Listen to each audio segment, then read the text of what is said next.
செவிவழி கதை கேட்க வந்திருக்கும் அன்பு நேயர்களுக்கு இனிய வணக்கங்கள். எழில் அன்பு ஆடியோ நாவல்ஸ் சேனலுக்கு உங்களை அன்புடன் வரவேற்கும் நான் உங்கள் ஆர்ஜே நித்யஸ்ரீ. கதை கேட்போம், காதுகளுக்கு இனிமை சேர்ப்போம்.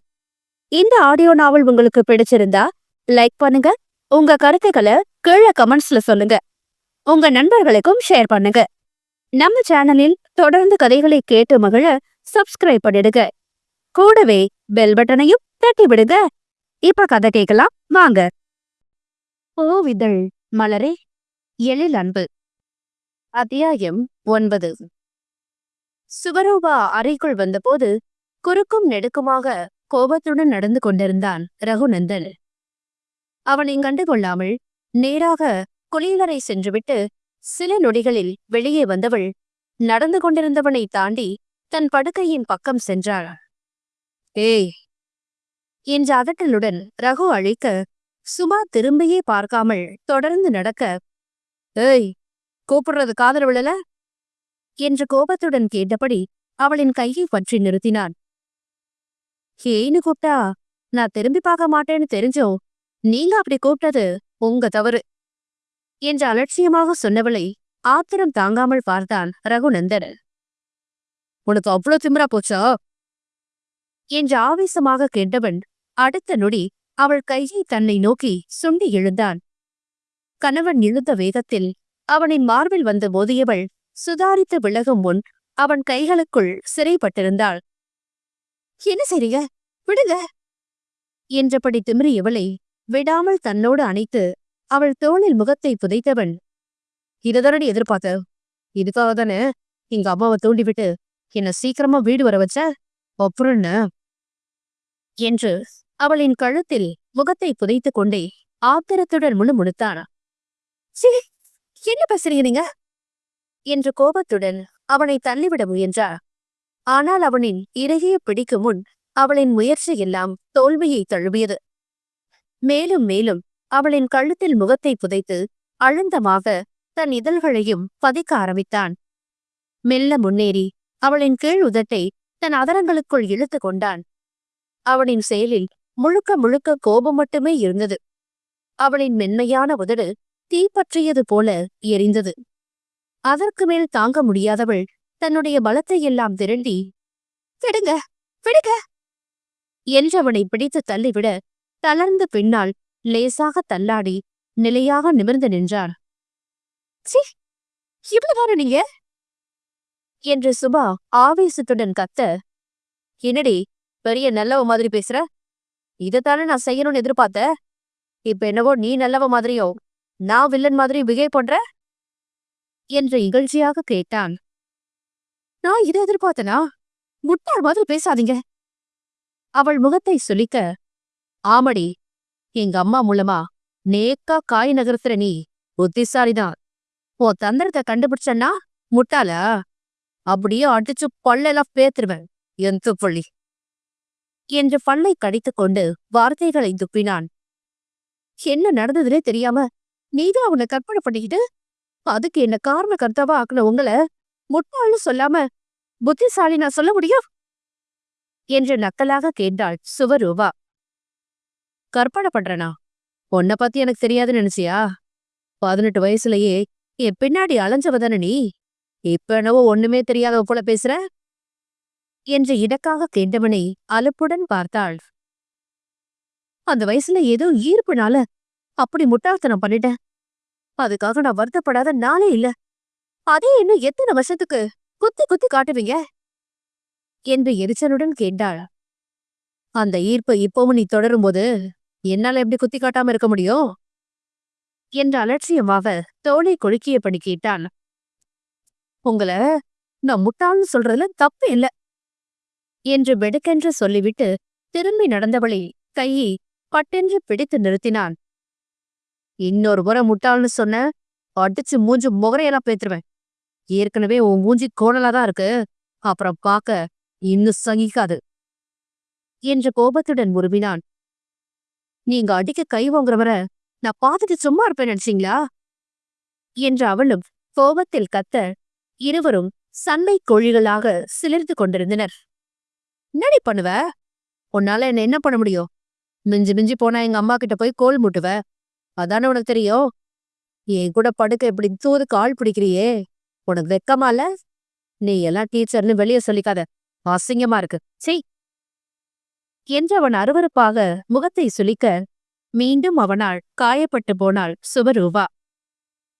அவ்வளவு நேரம் அவனுக்கு திருப்பி பதிலடி கொடுத்து கொண்டிருந்தவள் அப்படியே அமைதியாகி போனாள். கண்களில் கண்ணீர் கோர்த்து கொண்டது. புரிந்து கொள்பவனிடம் பேசி புரிய வைக்கலாம். புரிந்து கொள்ளாமல் குற்றம் மட்டுமே சாட்டுவேன் என்பவனிடம் என்ன சொல்லி புரிய வைப்பது என்று அவளுக்கு புரியவே இல்லை. அதிலும் தன்னை அசிங்கப்படுத்தவே பேசுபவனிடம் அதற்கு மேல் ஒரு வார்த்தை கூட பேச அவளுக்கு சுத்தமாக பிடிக்கவில்லை. அவன் முகத்தை கூட பார்க்க பிடிக்காமல் அந்த இடத்தை விட்டு விலகிச் சென்று தன் படுக்கையில் அவனுக்கு முதுகு காட்டி படுத்து கொண்டாள். அவளின் முதுகையை சில நொடிகள் உறுத்து பார்த்த ரகுநந்தனும் போய் தன் படுக்கையில் விழுந்தான். அதன்பின் வந்த நாட்களில் கணவனை விட்டு இன்னும் விலகி போனாள் சுவரூபா. அவன் எழுவதற்கு முன் எழுந்து கிளம்பி அறையை விட்டு சென்று விடுபவள் அவன் கிளம்பி கீழே வரும் முன் பள்ளிக்கும் கிளம்பி சென்று விடுவாள். காலையில் அவள் கிளம்பிய பின் ஹோட்டலுக்கு செல்லும் ரகுநந்தன் இரவு நேரம் சென்றுதான் வீடு வருவான். அதற்குள் தன் படுக்கையில் இழுத்து போர்த்தி படுத்து விடுவாள் அவனின் மனைவி. முன்பை விட ஒருவரின் முகம் ஒருவர் பார்க்காமல் அவர்கள் ஓடுவதை வருத்தத்துடன் பார்ப்பார் கலைவாணி. மகனிடம் கண்டிப்புடன் பேசச் சென்றால் அவன் அவருக்கு அந்த சந்தர்ப்பத்தையே தருவதில்லை. மருமகளோ தேவைக்கு மட்டும் அவரிடம் பேசி மற்ற நேரங்களில் எதையும் கண்டுகொள்ளாமல் இருந்தான். அவர்களை அப்படி பார்த்து கணவரிடமும் சுபாவின் அன்னையிடமும் புலம்பத்தான் அவரால் முடிந்தது. அன்றும் அப்படித்தான். பானுமதியிடம் கலைவாணி புலம்பிக் கொண்டிருக்க, நாம இப்படி புலம்புனா புலம்பிக்கிட்டே இருக்க வேண்டியதா அண்ணி. நாம தான் முயற்சி பண்ணி அவங்கள நம்ம வழிக்கு கொண்டு வரணும். அவங்க கல்யாணத்தை நம்ம வழிக்கு கொண்டு வந்து நடத்தி வைக்கலையா? அதுபோல அவங்க வாழவோ நாம தான் அதிரடியா ஏதாவது பண்ணணும் அண்ணி. இல்லனா 2 பேரும் ஆளுக்கு ஒரு பக்கம் ஓடிக்கிட்டு தான் இருப்பாங்க என்றார் பானுமதி. எங்க பானு, கல்யாணத்தை தான் கட்டாயப்படுத்தி பண்ணி வச்சுட்டீங்களே, இனி எங்க விஷயத்துல தலையிடாதீங்கன்னு சொல்றாங்க. அதுக்கு மேல பேசினா 2 பேருமே நின்னு கூட கேக்குறது இல்ல. நான் இன்னும் சீக்கிரம் வீட்டுக்கு வர பாருன்னு ரகு கிட்ட கண்டிஷனா கூட சொல்லி பார்த்துட்டேன். அதுவும் வேலைக்காகல. இதுக்கு மேல என்ன பண்றதுனே தெரியல என்றார் கலைவாணி. ஏன் நீ இப்படி பண்ணா என்ன? எப்படி பானு? புதுசா கல்யாணம் ஆனவங்க எங்கேயாவது வெளியூர் போவாங்களே, அது போல இவங்களை அனுப்பி வச்சா என்ன? தனியா ஒரு 4-5 நாள் இருந்தா ஒண்ணுக்குள்ள ஒன்னா பேசி கொஞ்சம் இலக்கம் வருமே. தேனிலவு சொல்றியா? ஊட்டியே புதுசா கல்யாணம் ஆனவங்க தேனிலவு வர்ற ஊருதான். அப்படி இருக்கும்போது இவங்களை எங்கே அனுப்புறது? அப்படியே வேற ஊருக்கு அனுப்ப நாம தயாரா இருந்தாலோ நம்ம பிள்ளைங்க போக தயாரா இருக்கணுமே. எனக்கு என்னவோ இவங்க போவாங்கன்னு நம்பிக்கையே இல்ல என்றார் கலைவாணி. என்னன்னு இப்படி சொல்றீங்க? பானுமதி வருத்தமாக கேட்க, வேற என்னத்த சொல்ல, நம்ம அதட்டல் உருட்டல் எல்லாம் இனி நம்ம பிள்ளைங்க கிட்ட வேலைக்கு ஆகாது என்று வருத்த பெருமூச்சு விட்டார் கலைவாணி. அப்ப வேற என்னதான் பண்றது என்ற யோசனை கேட்டார் பானுமதி. எனக்கே தெரியல பானு. கலைவாணி கையை விரிக்க பானுமதிக்கும் ஒன்றும் புரியவில்லை.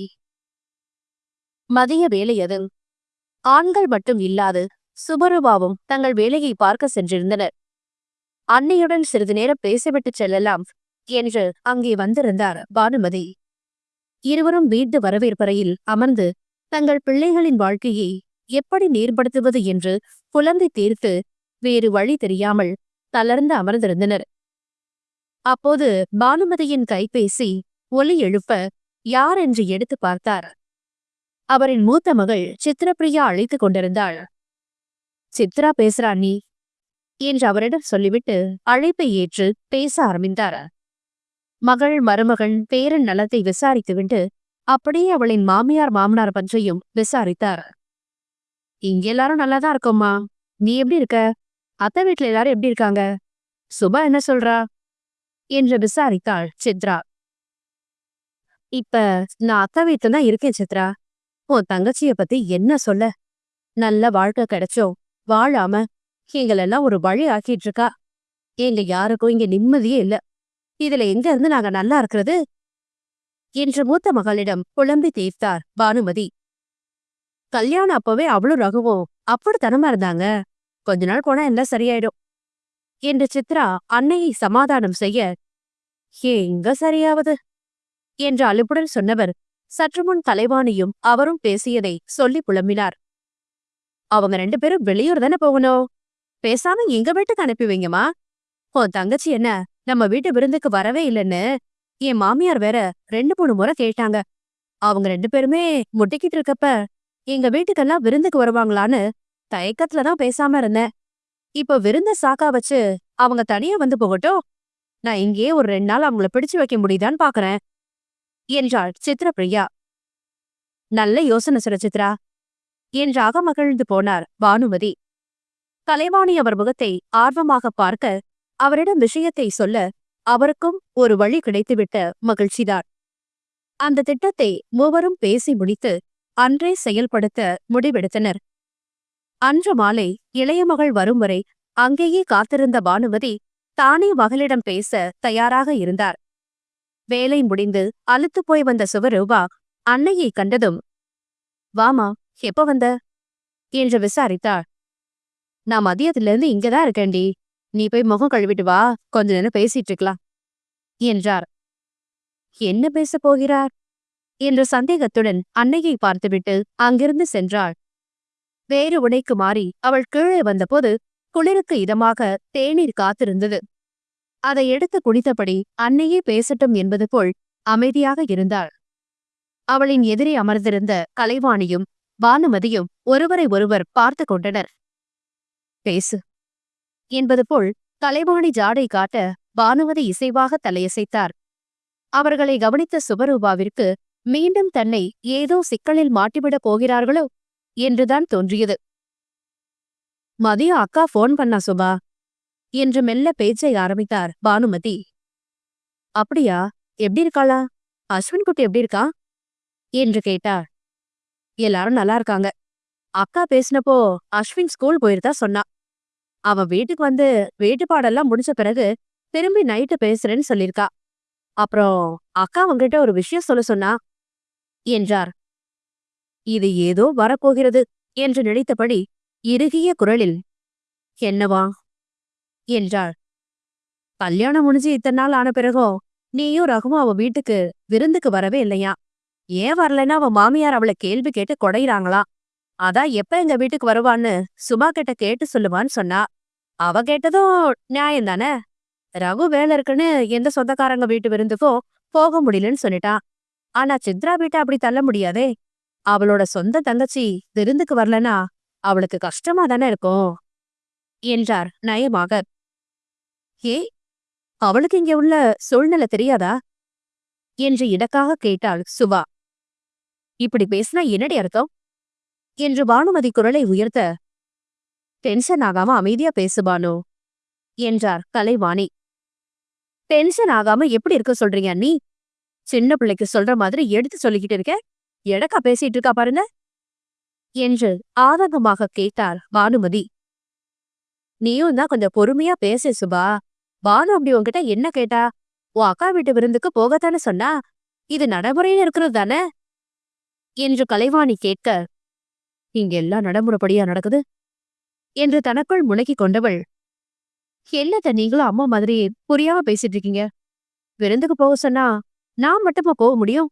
உங்க பிள்ளையும் தானே. என்கிட்ட கேட்டது அவர்கிட்ட சொல்லி பாருங்க. அவர் சம்மதிச்சா பாப்போம் என்றாள். எப்படியும் கணவன் சம்மதிக்க மாட்டான் என்று நினைத்து கொண்டாள். அதற்காகவே தைரியமாக அவர்களிடம் சொன்னாள். ஆனால் அவள் சம்மதித்து விட்டது போல் இரு தாய்மார்களும் மகிழ்ந்து போனார்கள். நீ சம்மதிச்சதே போதும். ரகு கிட்ட பெரிய மாப்பிள பேசுறேன்னு சொல்லிருக்காரு. அவரும் ஒருபடி கூப்பிடணுமே என்றார் பானுமதி. என்னவோ செய்ங்க என்று முனகிவிட்டு அங்கிருந்து எழுந்து சென்றார். கணவன் முகத்தையே பார்க்காமல் ஓடிக்கொண்டிருப்பவளுக்கு அவனுடன் வெளியே செல்ல மட்டும் ஆசை வந்துவிடுமா என்ன? அவனுடன் எங்கும் செல்ல அவளுக்கு துளியும் விருப்பமில்லை. அதே எண்ணம்தான் கணவனுக்கும் இருக்கும் என்று தெரியும். அதனால் அப்படி ஒரு நிகழ்வு நடக்காது என்று அலட்சியமாகத்தான் இருந்தாள்.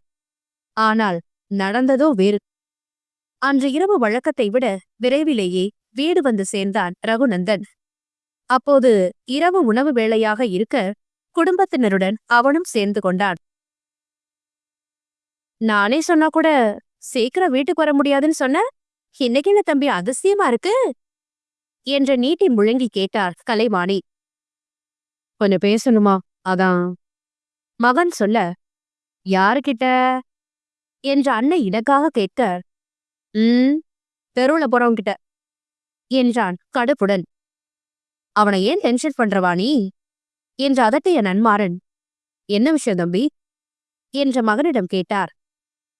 ஈவினிங் சுரேந்திர அண்ணா போன் பண்ணார்ப்பா. அவர் வீட்டு விருந்துக்கு கட்டாயம் வரணும்னு சொன்னாரு. வேலை இருக்கு, வர வாய்ப்பில்லைன்னு சொன்னா கேட்காம அது எப்படி எங்க வீட்டுக்கு வராம இருப்பீங்க? சகலையா இருந்துகிட்டு இப்படி தள்ளி நிக்க கூடாதுன்னு ஒரே அட்வைஸ் என்றான். நியாயந்தானே தம்பி, ஒரு முறை சுபாவை கூப்பிட்டுக்கிட்டு அவங்க வீட்டுக்கு போயிட்டு வந்துரு என்றார் நன்மாறன். அதுக்கு மட்டும் இல்லப்பா, ரிசார்ட் கட்ட நல்ல இடமே இத்தனை நாள் அமையாம இருந்தது இல்லையா? இப்போ ஒரு இடம் அமையும் போல இருக்கு. அந்த இடத்தோட ஓனர் கோவையில தான் இருக்கிறாரு. போன்ல விவரம் பேசிட்டாலும் நேர்லயே அவரை பார்த்து பேசி ரிஜிஸ்டர் என்னைக்கு வைக்கலான்னு கேட்கணும். அவரை பார்த்துட்டு அப்படியே சுரேந்திர அண்ணா வீட்டுக்கு போயிட்டு அன்னைக்கே ஈவினிங்கே ரிட்டர்ன் ஆளான்னு இருக்கேன் என்று தந்தையிடம் தகவல் சொல்வது போல் மனைவியை ஓர பார்வை பார்த்தான். அவன் பேசியது எல்லாம் காதில் விழுந்தாலும் தலையை நிமிர்த்தாமல் உண்டு கொண்டிருந்தாள். ஆனால் அவள் உள்ளமோ படபடவென்று அடித்துக் கொண்டிருந்தது. அவனுடன் தனியாக பயணம் செல்ல வேண்டும் என்பதை அவளால் ஏற்றுக்கொள்ளவே முடியவில்லை. செல்வது அவளின் தமக்கையின் வீட்டிற்கு என்பதால் தவிர்க்கவும் முடியாது.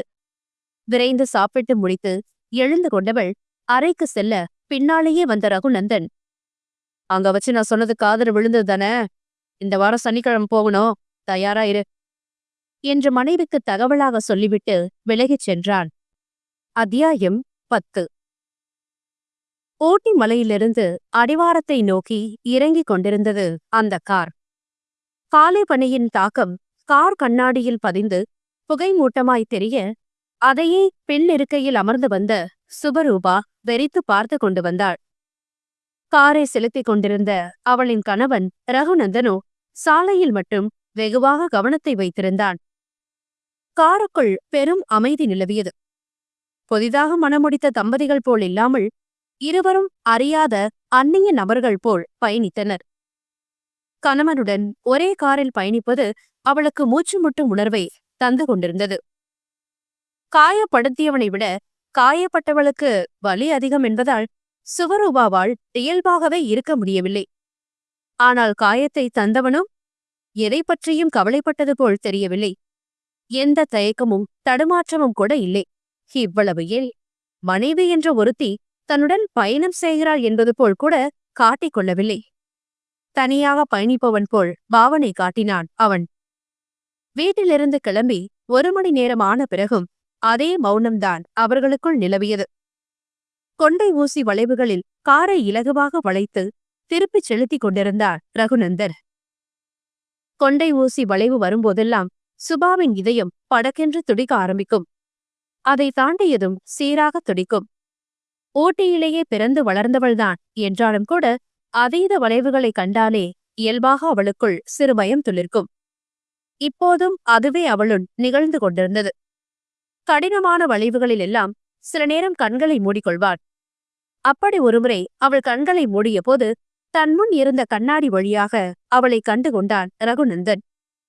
அவனின் உதட்டில் ஏலி புன்னகை நெளிந்தோடியது. கண்களை மீண்டும் திறந்தவள் கண்டது என்னவோ அவனின் அந்த கேலி சிரிப்பைதான். கண்ணாடி வழியாக ஒரு வினாடி இருவரின் பார்வையும் மோதி விலகிக் கொண்டது. அவனின் ஏலை எதற்கு என்று புரிந்ததும் சுபரூபாவின் முகம் இறுகியது. அவளுக்கு பழைய ஞாபகங்கள் மின்னி மறைந்து போயின. குழந்தையாக இருக்கும்போது குடும்பமாக வெளியே கிளம்பினாள். தங்கையின் குடும்பத்தையும் அழைத்துக் கொள்வார் நன்மாறன். ஒரே வண்டியில் பயணம் செல்லும்போது ஜன்னல் அறையில் அமர சிறுவர்களுக்குள் அடிதடியே நிகழும். ரகுநந்தன் விஷ்ணுவுடன் சரிக்கு சமமாக போட்டி போடுவாள் சித்ரபிரியா. ஆனால் சுபரூபாவோ ஜன்னல் இருக்கைக்கு போட்டியே போட மாட்டாள். நடு இருக்கையில் சென்று அமர்ந்து கொள்வாள். போட்டி போட்டு ஆளுக்கு ஒரு புறம் ஜன்னல் இருக்கைகளை பிடித்து அமர்ந்த பின் மற்ற மூவரும் பயந்தாங்கொலி எப்படி போய் உட்கார்ந்திருக்கா பாரு என்று சேர்ந்து அவளை கேலி செய்வார்கள். நான் ஒன்னும் பயந்தாங்குழி இல்ல, சேஃபா தான் உட்கார்ந்திருக்கேன் என்று தலையை செலுப்புவாள் சுவரூபா. ஜன்னல் பக்கம் இருந்து பள்ளத்தை பார்க்க பயந்துகிட்டு அங்க போய் உட்கார்ந்துட்டு கதையா விடுற, பயந்தாங்குழி பயந்தாங்குழி என்று அவளை கேலி செய்தே ஓட்டி தள்ளுவான் ரகுநந்தன். போ ரகுத்தா, அப்படிலாம் இல்ல என்று சினுங்குவாள் சுவரூபா. அப்படித்தான் அப்படித்தான், பயந்தாங்குழி பயந்தாங்குழி என்று விடாமல் கேலி செய்வான். அப்பா என்று கத்தி தந்தையின் ஆதரவை நாடுவாள். சுபா பொண்ணு பயந்தாங்குழிலாம் இல்ல ரகு, கண்ணா தைரியசாலிதான், அவளை நீ அப்படி சொல்லாத கண்ணா என்று உமாபதியும் மகனுக்கு ஆதரவாக பேசுவார். அவர் அவ்வளவு பாசமாக சொல்லும்போது அவனுக்கு எதிர்த்து பேசவே தோன்றாது. சரிங்க மாமா என்று வேகமாக தலையை ஆட்டுவான். அதே நேரத்தில் சுபா தனியாக மாட்டினாள். அப்பா கோண்டு அப்பா கோண்டு என்று கிண்டல் அடித்துவிட்டு செல்வான். அதையெல்லாம் இப்போது நினைக்க நினைக்க சுபாவின் உதடுகளில் கசந்த முறுவல்தான் பூத்தது. சிறு பிள்ளையில் கேலையும் கெண்டலுமாய் இருந்த நாட்கள் எல்லாம் காணல் நீராய் மாறி இப்போது பாலைவனமாய் வறண்டு கிடப்பதை நினைத்து மனம் வலித்தது. அதிலும் ரகுநந்தனின் இப்போதைய மாற்றம் அவளால் ஏற்றுக்கொள்ளவே முடியாதது. பார்வையில் மட்டும் இல்லாது வார்த்தைகளிலும் அவன் காட்டும் வெறுப்பு சுடுமணலில் நிற்பது போல் அவளை தகிக்க வைத்துக் கொண்டிருந்தது. நினைவுகளில் சுழன்றபடி தொடர்ந்த பயணம் சிறிது நேரத்தில் முடிவுக்கு வந்தது. சித்ரப்பிரியாவின் வீடு வந்ததும் காரை நிறுத்திவிட்டு இருவரும் இறங்கினர். வாங்க வாங்க. சித்ரப்பிரியா சுரேந்தர் மட்டும் இல்லாது அவனின் தாய் தந்தையும் வெளியே வந்து வரவேற்றனர். சித்தி என்று அழைத்தபடி ஓடி வந்து சுபாவின் காலை கட்டி கொண்டான் அஸ்வின். அஸ்வின் குட்டி, எப்படா இருக்க என்ற ஆசையாக அக்கா மகனை தூக்கி கொண்டாள் சுபரூபா. நான் சூப்பரா இருக்கேனே, நீ தான் எங்க வீட்டுக்கு வந்து ரொம்ப நாளாச்சு என்று 2 கைகளையும் பெரிதாக விரித்து காட்டினாள். நீதான் சித்திய பார்க்க ஊட்டிக்கு வந்துருவியே, அதான் சித்தி உங்க வீட்டுக்கு வரல, அதான் இப்ப வந்துட்டேனே என்று சிறுவனுக்கு சமாதானம் சொன்னாள். பேசியபடி வீட்டிற்குள் சென்று ஒருவருக்கொருவர் நல விசாரிப்பு உபசரிப்பு என்று சென்றது. காலை உணவிற்கே வந்து விட்டதால் இருவரையும் அருகருகே அமர வைத்து உணவு பரிமாறினாள் சித்ரப்பிரியா. அவளின் மாமனார் மாமியார் புதுமண தம்பதிகளையே பார்த்து கொண்டிருந்ததால் இருவரும் அருகில் உட்கார முடியாது என்று பிடிவாதமெல்லாம் பிடிக்க முடியவில்லை. அருகருகே அமர்ந்தது மட்டுமில்லாமல் இருவரின் தோள்களும் லேசாக உரசிக்கொள்ளும் நிலை வேறு இருந்தது. பல்லை கடித்துக் கொண்டு கணவனை உரசாமல் லேசாக ஒடுங்கியே அமர முயன்றாள் சுபரூபா. முதல் முறை அவளின் தோளோடு உரசிய போது லேசாக திரும்பி பார்த்த ரகுநந்தன் அதன்பின் அவள் புறம் திரும்பாமல் சாப்பிட்டுக் கொண்டே சுரேந்திரனுடனும் அவனின் தந்தையுடனும் பேசிக் கொண்டிருந்தார். தொழில் பற்றியும் நாட்டு நடப்பு பற்றியும் ஆண்களின் பேச்சு நீண்டது. சுபரூபாவை சித்ராவின் மாமியார் பிடித்து கொண்டார். அவளிடம் வீட்டு விஷயங்களை விசாரித்து பேச்சு கொடுத்து கொண்டே இருக்க சுபாவால் வேற எதிலும் கவனத்தை வைக்க முடியவில்லை. லேசாக அசைந்தால் கூட இருவரின் தோள்களும் உரசிக்கொண்டுதான் இருந்தன. பேசிக்கொண்டே புதுமண தம்பதிகள் ஒரு வழியாக சாப்பிட்டு முடித்து எழுந்தனர். சிறிது நேரத்தில், எனக்கு வெளியே கொஞ்சம் வேலை இருக்கண்ணா, நான் போயிட்டு வந்துடுறேன் என்றான் ரகுநந்தன்.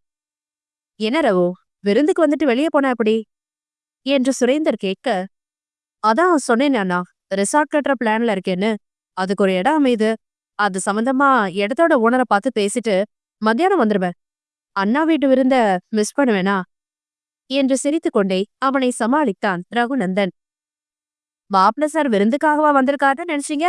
அவர் வேலையை பாக்குற சாக்குல நம்ம வீட்டுக்கு ஒரு எட்டி பார்த்து போக வந்திருக்காரு என்று கேலியாக சொன்னாள் சித்ரா. இப்படிலாம் நீங்க பாயிண்ட் படிச்சா அண்ணாவை நான் எப்படி சமாளிக்கிறதா நீ என்று அவன் அப்பாவியாக கேட்க, பாருங்க மாப்பிள்ள சார் வாயிலிருந்தே உண்மை வெளியே வருது என்று கணவனிடம் போட்டு கொடுத்தாள் சித்ரா.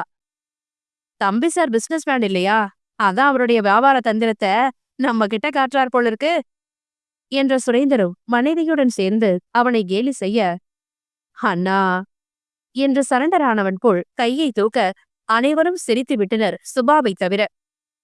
கூட சேர்ந்து சிரிக்கும் இலக தன்மையைத்தான் அவளின் கணவன் அவளிடமிருந்து பறித்து கொண்டானே, பின் எங்கிருந்து சிரிப்பு வரும்? அஸ்வினிடம் ஏதோ பேசும் சாக்கில் திரும்பி நின்று கொண்டாள். பேசிக்கொண்டே வரேன் என்று பொதுவாக அனைவரிடமும் சொல்லிக்கொண்டு தன் வேலையை பார்க்க கிளம்பிச் சென்றான் ரகுநந்தன். அவன் கிளம்பியதும் தங்கையை தனியாக பிடித்துக் கொண்டாள் சித்ரபிரியா. என்னடி சுபா, திருமண வாழ்க்கை எப்படி போகுது என்று வெல்ல விசாரித்தாள். எப்படி போகணும்னு எதிர்பார்க்கிற என்று திருப்பி கேட்ட தந்தையை இயலாமையுடன் பார்த்தாள். என்னடி இப்படி பேசுற? என்ன வேற எப்படி பேச சொல்றக்கா? எல்லாரும் சேர்ந்து என்ன இந்த வாழ்க்கைக்குள்ள தள்ளி விட்டுட்டு எப்படி எப்படின்னு என்கிட்ட கேட்டுக்கிட்டே இருந்தா நான் என்ன சொல்லணும்னு எதிர்பார்க்கறீங்க? எனக்கு இந்த வாழ்க்கை பிடிக்கலன்னு சொன்னா சரின்னு நீங்கெல்லாம் ஏத்துக்க போறீங்களா என்று வெடுக்கென்று கேட்டாள். சுபா என்று சித்ரா கோபமாக அதட்ட, ஏ இதே கேள்விய அந்த மனுஷங்கிட்ட கேட்க வேண்டியதானே? கேட்க மாட்டீங்களே? ஊரு கலைச்சவன் ஆண்டிங்கிற மாதிரி பொண்ணு தானே உங்களுக்கெல்லாம். இப்படி கேள்வி கேட்க சரியான ஆளு. சந்தோஷமா வாழ்ந்தாலும் அவதான் பதில் சொல்லணும், வாழலைனாலும் அவதான் பதில் சொல்லணும் என்று சுபா அலுப்பாக சொல்ல, என்னடி நீ இப்படி விரக்தியா பேசுற? அப்படி என்ன நான் தப்பா கேட்டேன்? புதுசா கல்யாணம் ஆனவங்கள்ட்ட வழக்கமா கேட்கிற கேள்வி தானது என்று சித்ரா சொல்ல, அத சந்தோஷமா கல்யாணம் செஞ்சவகிட்ட கேட்கணுக்கா என்றாள் சுபா. இப்படி வெடுக்கு வெடுக்கென்று பேசும் தங்கையிடம் அதற்கு மேல் என்ன கேட்பதென்றே சித்ராவிற்கு சுத்தமாக புரியவில்லை. கல்யாணம் முடித்து வைத்தால் போதும், அவர்கள் வாழ்ந்து விடுவார்கள் என்று வீட்டின் பெரியவர்கள் நினைத்தது போல்தான் அவளும் நினைத்து கொண்டிருந்தார். அதற்கு பின் சம்பந்தப்பட்ட பெண் படும் கஷ்டங்களையும் காயங்களையும் அவர்கள் உணர்வதே இல்லை. அதுபோல்தான் சுவரூபாவின் மனவழி மற்றவர்களுக்கு புரியவே இல்லை.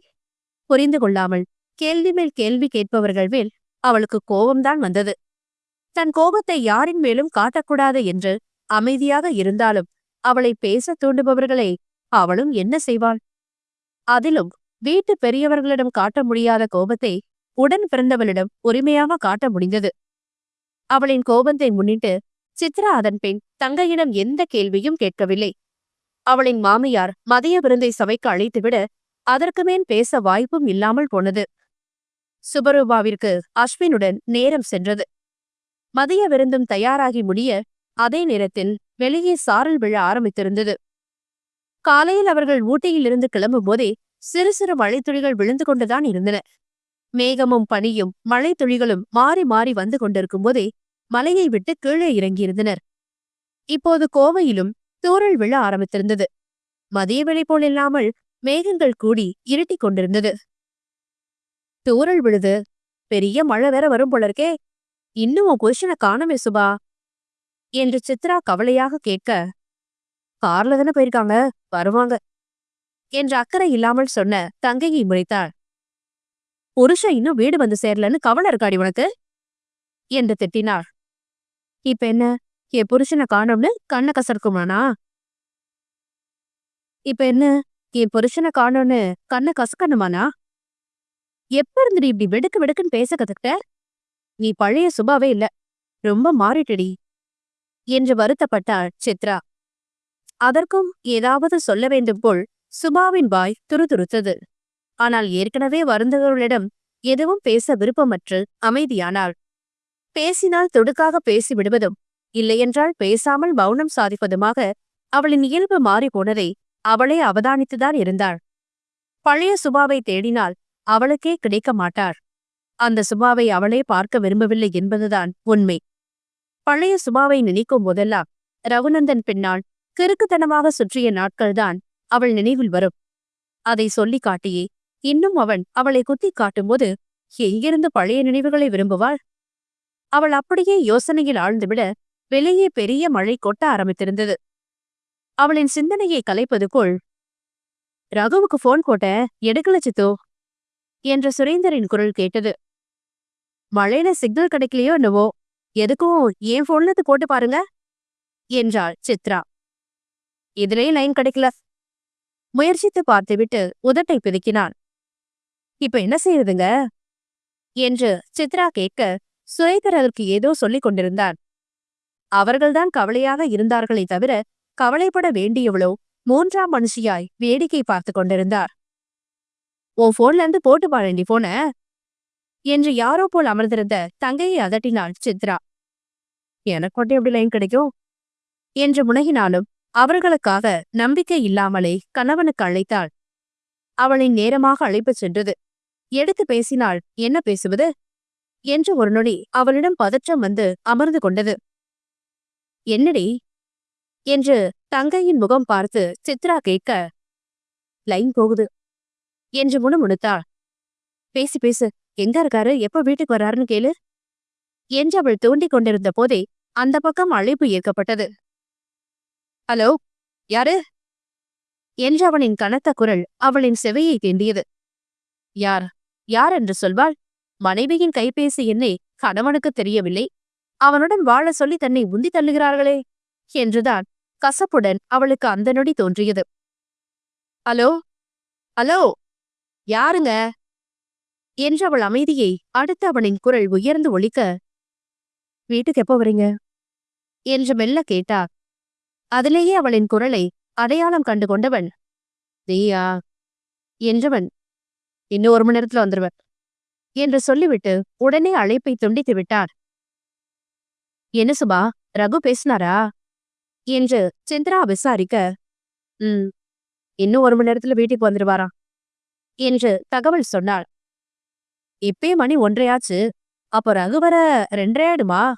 அதுவரை என் மாமனார் மாமியார் பசி பொறுப்பாங்களா தெரியலையே என்று சித்ரா புலம்ப, அவங்கள சாப்பிட சொல்லுக்கா, அவங்களையும் காக்க வைக்கணும் சுபா சொல்ல, உன் மாப்பிள்ளையோட தான் சேர்ந்து சாப்பிடணும்னு என் மாமனார் சொல்லிட்டு இருந்தாரு. நான் சொல்றேன், நீ வா, அப்படியே அஸ்வின் குட்டியையும் சாப்பிடவே என்ன என்ற சுபா பெரியவர்களிடம் பேசி அவர்களை முதலில் சாப்பிட வைத்தாள். சுபாவுடன் சித்ராவும் சுரேந்தரும் மட்டும் ரகுநந்தன் வரவிற்காக சாப்பிடாமல் காத்திருந்தனர். வெளியே பெரிய மழை வேறு ஊற்றிக் கொண்டிருந்தது. 1 மணி நேரத்தில் வருவதாகச் சொன்ன ரகு 1 மணி நேரம் கடந்த பிறகும் வந்து சேரவில்லை. அவனுக்காக இங்கே மற்றவர்களும் சாப்பிடாமல் காத்திருக்க, எங்க போய் தொலைஞ்சான் என்று சுபாவிற்கு கோபம்தான் வந்தது. அதற்காக திரும்பி அவனுக்கு அழைக்கவும் அவளுக்கு தோன்றவில்லை. சித்ரா அழைக்கச் சொல்லியும் மறுத்துவிட்டார். 3 மணியளவில்தான் வந்து சேர்ந்தான் ரகுநந்தன். சாரிண்ணா, வழியில ஒரு மரம் விழுந்து கடந்ததுல செம டிராபிக், அதான் லேட் ஆயிடுச்சு என்று காரணம் சொல்லிக்கொண்டே வந்தான். பரவாயில்ல தம்பி, போய் கை கால கழுவிட்டு வந்து சாப்பிடுங்க என்றான் சித்ராவின் மாமனார். அதற்கு மேலும் நேரத்தை வீணாக்காமல் அவர்கள் கொடுத்திருந்த அறைக்கு சென்று தன்னை சுத்தப்படுத்திக் கொண்டு வந்து சாப்பிட அமர்ந்தான். அவனுடன் சுபாவும் சுரேந்தரும் அமர்ந்தனர். சித்ராவும் இன்னும் சாப்பிடவில்லை என்றதும் தனக்காக அவர்கள் காத்திருந்ததில் அவனுக்கு வருத்தமாக இருந்தது. நீங்களும் உட்காருங்க, நீ சேர்ந்தே சாப்பிடலாம். சாரி, இவ்வளோ நேரம் ஆகும்னு நானே எதிர்பார்க்கல என்றான். இந்த அக்கறை வேகமா வந்து காட்டுறதுல இருந்திருக்கணும் என்று நினைத்தபடி கணவனை ஒரு பார்வை பார்த்துவிட்டு திரும்பிக் கொண்டாள் சுபருவா. அவளின் பார்வையை அவன் கவனிக்கவே செய்தான். ஆனால் மற்றவர்கள் முன் ஒன்றும் கேட்க முடியாமல் அமைதியாக இருந்தான். சித்ராவின் மாமியார் பரிமாற நால்வரும் சாப்பிட்டு எழுந்தனர். அதன்பின் 1 மணி நேரம் அனைவரும் ஒன்றாக அமர்ந்து பேசிக் கொண்டிருந்தனர். மாலை 4 மணி ஆனதும் தாங்கள் கிளம்புவதாக ரகுநந்தன் சொல்ல, மழை இன்னும் பெய்யுதே ரகு என்றான் சுரேந்தர். மதியத்தை விட இப்ப குறைஞ்சிருச்சு அண்ணா, இப்ப கிளம்புனா சீக்கிரமா வீடு போய் சேர்ந்துடலான்னு பாக்குறேன் என்றான். இங்கேயே இவ்வளவு மழைனா ஊட்டி பக்கம் எப்படியோ, அதை என்னன்னு பார்த்துட்டு கிளம்பலாம் தம்பி என்றார் சுரேந்தரின் தந்தை. அவர் அதை சொல்லிக் கொண்டிருந்த அதே நேரத்தில் நன்மாறன் மகனுக்கு அழைத்தார். எடுத்து பேச ஆரம்பித்தவன் முகம் மெல்ல மாறியது. சரிப்பா, நான் பாத்துக்கிறேன் என்று சொல்லிவிட்டு வைத்தான். என்னாச்சு ரகு? சுரேந்தர் விசாரிக்க, ஊட்டிலையும் நல்ல மழையாண்ணா, மண் சரிவும் நடந்து ரோடெல்லாம் பிளாக் ஆயிருக்கான். அதான் இப்ப என்ன செய்யறதுன்னு யோசிக்கிறேன் என்றான் நெற்றியை நீவிக்கொண்டே. இதுல யோசிக்க என்ன இருக்கு? இங்க தங்கிட்டு ரோடு சரியானது கிளம்புங்க என்றாள் சித்ரா. அவர்களை பிடித்து வைக்க ஒரு காரணம் கிடைத்ததில் அவளுக்கு மட்டற்ற மகிழ்ச்சி. தங்கையும் அவளின் கணவனும் தனியாக வேறு எங்கும் பயணம் மேற்கொள்வார்கள் என்ற நம்பிக்கை அவளுக்கு இல்லை. இங்கே எப்படி அவர்களை 2 நாட்கள் தங்க வைப்பது என்று யோசித்துக் கொண்டிருந்த போதே இந்த வாய்ப்பு தானாக அமைந்ததில் அகமகிழ்ந்து போனாள். கணவனுக்கும் ஜாடை காட்டினாள். ஆமா ரகு, இங்கே தங்கிட்டு போலாம்ல என்றான் சுரேந்தர். 1 நாள் டிராவல் தானேன்னு நாங்க மாத்து ட்ரெஸ் கூட எடுத்துட்டு வரலனா என்றான். அதெல்லாம் பெரிய விஷயமா? சுரேன் சித்ரா ட்ரெஸ் இருக்கு, அது வேண்டானா அடுத்த தெருவுல கூட ஒரு கடை இருக்கு, அங்க வாங்கிக்கலாம் என்றார் சித்ராவின் மாமியார். யார் வீட்டிலும் அவனுக்கு தங்கி பழக்கமில்லை. ஆனாலும் அந்த சூழ்நிலையில் அவனுக்கு வேறு வழியே இல்லாமல் போக அன்று அங்கேயே தங்க வேண்டிய நிலைக்கு தள்ளப்பட்டான் ரகுநந்தன்.